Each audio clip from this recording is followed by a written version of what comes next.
this is what I told you about the mobility and movement within base. This is the kind of our mobile battle concept within base.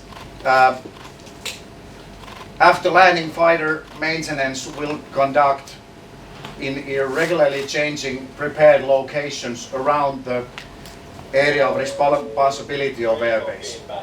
And they move from aviation area to landing area and do their thing and then move to another place.